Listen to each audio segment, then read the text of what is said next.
Yamaha Patio 125, sobrang siksik liglig pala sa mga features and specs. Napaka-cute ng motor na to. So magkano na nga ba ngayong taon? Papakita ko sa iyo. Tara.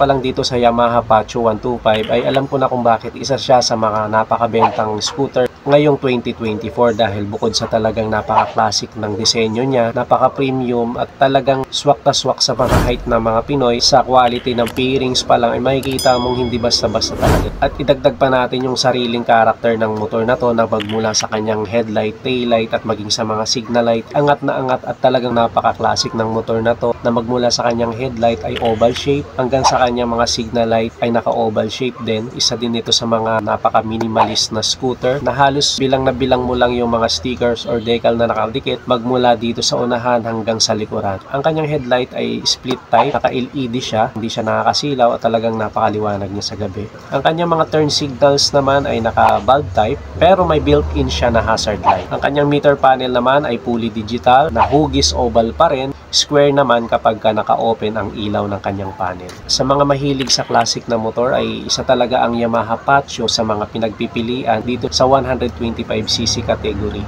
Na bukod sa gawang Yamaha siya, unique din talaga yung kanyang design or looks kumpara dun sa ibang brand na may classic scooter din. Punta agad tayo sa kanyang specs. Ito ay 125cc, 4-stroke, single overhead cam, air-cooled, single cylinder, FI, electric starter, B-belt automatic ito kaya gas and go na lang tayo. Recommendable din ito para sa mga beginner at mga lady rider dahil mababa lang ang kanyang seat height na may 750mm at nung sinukat ko ito ay abot na abot natin, hindi tayo dito tiptoe sa height natin na 5'5". Pasok pa rin ito sa mga 5 flat hanggang 5'6". Kayang-kaya natin itong dalhin or kayang-kaya natin itong imaniobra. Dagdag pa natin na magaan lang din ang motor na ito na may timbang na 95 kilograms, below 100 kilograms yung motor na to. Kung ikaw ay beginner rider or lady rider ay talagang napaka-komportabling dalhin ang motor na to. Ang kanya namang ground clearance ay 135mm. So, swak ito sa ating road condition at pwedeng-pwede siya pang araw-araw. Ang kanya namang fuel tank capacity ay 5.5 liter. So bukod sa FI ang motor na to ay naka blue core hybrid din na mas pinatipid sa gasolina dahil kombinasyon ito ng battery at engine combustion na pwedeng pumalo hanggang sa 60 to 70 kilometers per liter. Kumpara sa ibang 125cc na kaya lamang umabot ng 40 to 50 kilometers per liter. Ang kanyang maximum power ay 6.2 kW at 6,500 RPM. At ang kanya namang maximum torque ay 9.5 Nm at 5,000 RPM na kapag naka-activate ang kanyang assist ay pwedeng pumalo hanggang 10.6 Nm at 4,500 RPM. Maganda ito kapag may angkas tayo, hindi tayo mag-worry na mabitin kapag ka mga uphill or paahon na kalsada dahil pwede nating i-adjust ang kanyang maximum torque. Good job Yamaha. Bukod sa mga features and specs na to, idagdag pa natin ang Yamaha Motorcycle Connect o Y-Connect na pwede nating i-connect sa ating mga cellphone or smartphone para ma-monitor natin kung kailan tayo dapat magpa-maintenance or para malaman natin ang location kung saan tayo huling nag-park ng motor. Talagang napaka-futuristic ng features ng motor na to. Bukod sa naka-FI na siya, tipid sa gas, at naka-blue core hybrid, ay naka-stop and start system na rin ito na kung saan kapag huminto tayo ng 3 to 5 seconds na hindi tayo nagtuthrottle ay kusang namamatay ang engine na nagre-resulta sa mas matipid na gasolina. pihitin mo lang ulit ang throttle at aandar na ang motor na ito. Ang kanyang suspension sa unahan ay naka-telescopic fork. Napaka-responsive nito lalo na nung sinakyan natin at sinubukan nating laro-laruin yung kanyang unahang suspension. Sa likuran naman ay naka-unit swing. Ang kanyang wheelbase ay 1,280 mm at sa kanyang overall dimension naman, ang kanyang length ay 1,820, ang kanyang width ay 685 at ang kanyang height ay 1,125 mm. Meron na rin itong side pocket na ipupush lang natin bahagya at kusang bubukas ito ay makikita natin ang power outlet na pwede nating i-charge dito ang ating mga cellphone. At sa kabilang side naman ay may bottle holder din na maliit na napaka-convenient na pang araw-araw. At meron na rin itong mga carabiner hooks sa unahan dito sa may bandang gitna na kapag ka naparami yung ating binili or kapag ka namalengke tayo ay pwede nating isabit dito yung mga dalahin. Katapat nito sa upuan ay may isa pang hook dagdag sa magagamit natin kapag ka tayo ay naggrocery. Ang kanyang underseat compartment ay may sukat na 17.8 liter. Sapat na para paglagyan natin ng mga mahalagang gamit gaya ng mga papers natin or mga kapote or pwedeng paglagyan din ng half face na helmet depende sa brand at sukat ng helmet na to. Napaka-premium din ang upuan na bukod sa talagang napaka-komportable, malambot ng ating sinubukang upuan, medyo malapad din ito na pinaganda din dahil makikita natin yung mga stitches dito, yung kanyang grab bar naman dito sa may likuran, naka-matte finish siya na para naman sa ating mga back ride. Isa sa mga hinangaan ko dito sa motor na to, ang kanyang mga gulong na napakalapad din na may sukat parehas na 110/70 by 12. So parehas yung sukat ng unahan at nung likuran parehas na rin naka-tubeless. At kapag pinuntahan naman natin yung kanyang brake sa unahan ay naka-hydraulic disc brake ito at sa likuran naman ay mechanical drum brake. Ang kanya namang compression ratio ay 11.0:1. Ang kanyang bore and stroke ay 52.4 by 57.9 mm. Ang kanyang taillight ay oval din, pati ang kanyang mga signal lights oval din. Pagbaba natin sa kanyang likurang fender ay meron ding reflector na added visibility lalo na sa gabi. Meron din siyang park brake lock na dagdag sa safety ng motor na to na kapag ka nakapark tayo sa medyo alanganin or medyo matarik, hindi tayo mag-worry na baka matumba dahil sa tarik ng lugar o hindi gulong yung motor natin. Iwas ito sa posibilidad na baka matumba yung motor natin. May side stand kill switch din ito na dagdag pa rin sa safety dahil pagka nakababa ang ating side stand ay hindi natin ito mapapaandar. So may iwasan natin dito yung mga disgrasya. So sa mga mahihilig sa mga classic na motor dyan, so pasok pa sa inyo yung disenyo ng Yamaha Pacho 125. So comment nyo nga sa ibaba. Dahil para sa akin, mahilig ako sa mga classic na mga motor, talagang gustong gusto ko yung scooter na to. At ang SRP ng motor na to ay 92,900. So sulit ba ang price ng motor na to sa mga nabanggit nating feature? So comment nyo nga sa ibaba. At sa mga nakagamit na ng Yamaha Pacho 125 at sa mga owner na ng motor na to, anong masasabi nyo dito sa motor na to? So comment nyo nga sa ibaba. Pinakapoging scooter ng Yamaha sa Mio series, Yamaha Mio Gravis 125. Magkano na nga ba ngayong taon? Bago natin silipin yung kanyang presyo ngayong taon, so tingnan muna natin yung kanyang specs at mga features. Tara, samahan nyo.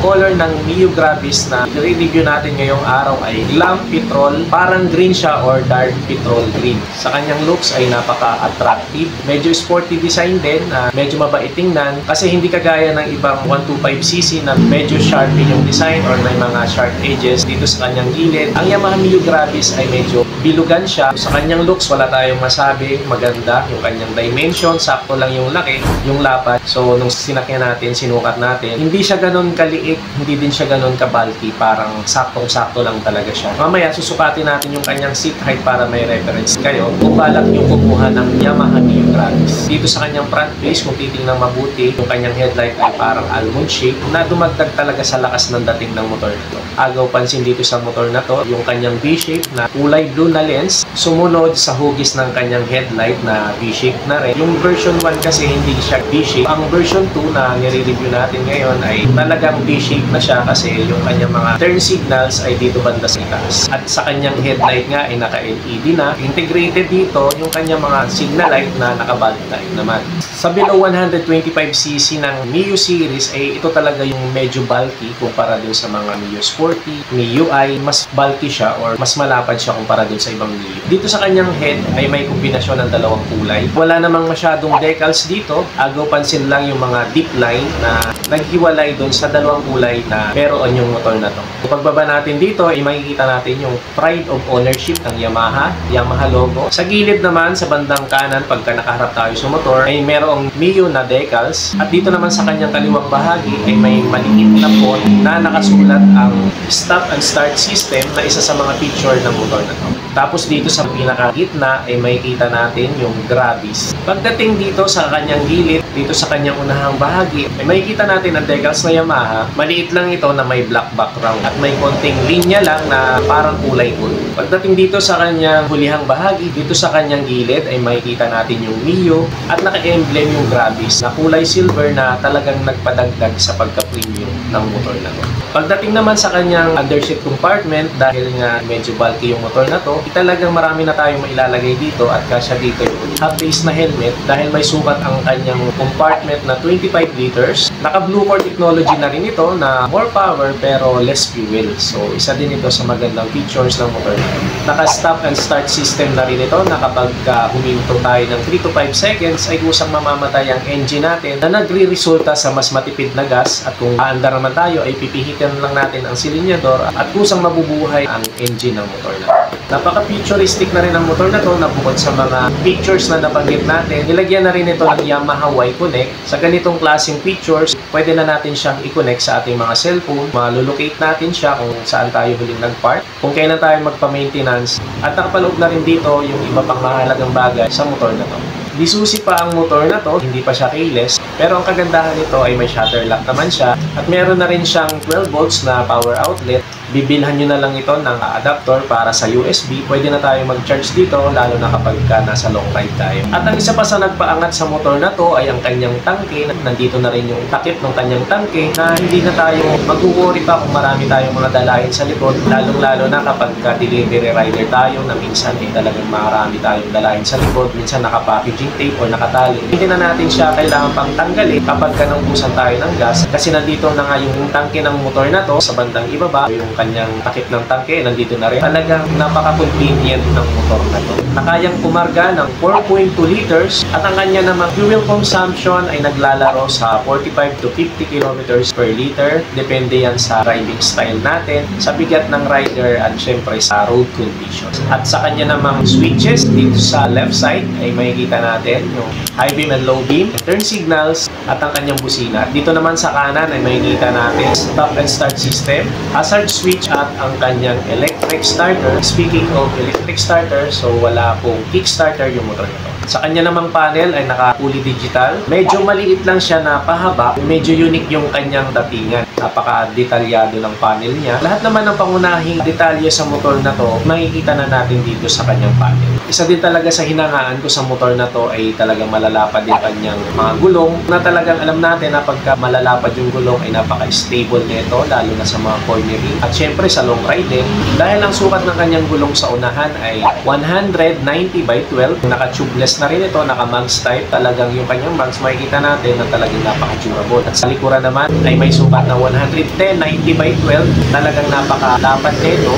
Tubeless na rin at naka-mags type. Nung sinakyan ko siya tapos siningnan ko yung kanyang turning radius, malawak naman yung sakop ng kanyang turning radius. At syempre, napakalapad din ng kanyang upuan, so napaka-komportable nito, lalo nang sinakyan natin, hindi lang sa rider, maging sa ating mga back ride. At kung pagtatanungin nyo naman yung kanyang front brake, naka-disc brake ito, at sa hulihan naman ay naka-drum brake na okay lang naman dahil small displacement lang yung motor na to. At isa pa sa magandang feature ng motor na to ay talagang hindi siya may stress dahil may SMG na siya or Smart Motor Generator. Pag start natin yung motor, tahimik siya tapos smooth yung makina natin. Sa kanyang front suspension naman ay naka-telescopic board. Napakaganda din nung trinay natin siyang laro-laruin. Sa hulihan naman ay naka single-sided shock swing arm. Maganda din yung suspension nung trinay natin siya laro-laruin. At punta naman tayo dito sa pinakapuso ng motor na to, yung kanyang specs. 125cc, air-cooled, 4-stroke, single overhead cam, 2-valve, FI na siya, talagang mas matipid sa gas, na kayang magbigay ng maximum power na 7.0 kW or 9.5 PS at 8,000 RPM. At may maximum torque naman dito na 9.5 Nm at 5,500 RPM. Electric start, ang kanyang bore and stroke ay 52.4 by 57.9 mm. Naka-B-belt kaya automatic siya. At ang kanyang seat height, kung sinukat natin, ay talagang Pinoy height friendly naman siya dahil napaka-komportable. Upuan nito sa height ko na 5'5 hanggang 5'6. Abot na abot natin yung ground. Hindi tayo dito tiptoe. Kayang-kaya din ito ng mga lady rider or yung mga beginner pagdating sa pagmamaneho ng motor. Dahil ang seat height nito ay may sukat na 780 mm. Napakagaan na rin ng motor na to dahil katamtaman lang yung kanyang bigat. Abot na natin yung ground. Tapos medyo may kagaanan din ang motor na to na may bigat na 102 kg. Kayang-kaya natin talaga siyang dalhin. At talagang katamtaman lang din yung kanyang ground clearance. So, hindi lang tayo sasayad dun sa mga standard na humps or malulubak na kalsada dahil ang kanyang ground clearance ay may sukat na 135 mm. Naka-park brake lock na rin siya na kapag naipark natin ito sa alanganing lugar na medyo matalim, ay hindi tayo mag-worry na baka matumba or aksidenteng gumulong yung motor natin, matumba, dahil pwede nating i-lock yung kanyang gulong. Sa ganitong paraan, maiwasan natin ang posibilidad na matumba or gumulong yung motor natin. Sa mga owner na ng Yamaha Mio Gravis, sa dami ng features ng motor na to, sulit ba ang Mio Gravis? So comment nyo nga sa ibaba. At sa presyo naman ng motor na to, meron siyang SRP na 92,900 at kung gusto nyo naman ng installment ay pwede kayong mag-down dito ng minimum na 10,000. Ang magiging monthly nyo kapag kinuha nyo ito ng 1 year ay 9,327 at kapag 2 years naman ang magiging monthly nyo dito ay 5,647 at sa 3 years naman ang magiging monthly nyo dito ay 4,420. So mga dude, sa inyong palagay, sulit pa ba ang Yamaha Mio Gravis ngayong taon? Comment nyo nga sa ibaba. So hanggang dito na lang ang video natin ngayong araw. Kung umabot ka sa huling bahagi ng ating video at bago ka pa lang sa ating channel, ay huwag nyo naman kalimutang mag-like at isubscribe nyo na rin para maging updated kayo sa mga susunod pa nating video. So that's it for today. Thanks for watching. Bye-bye.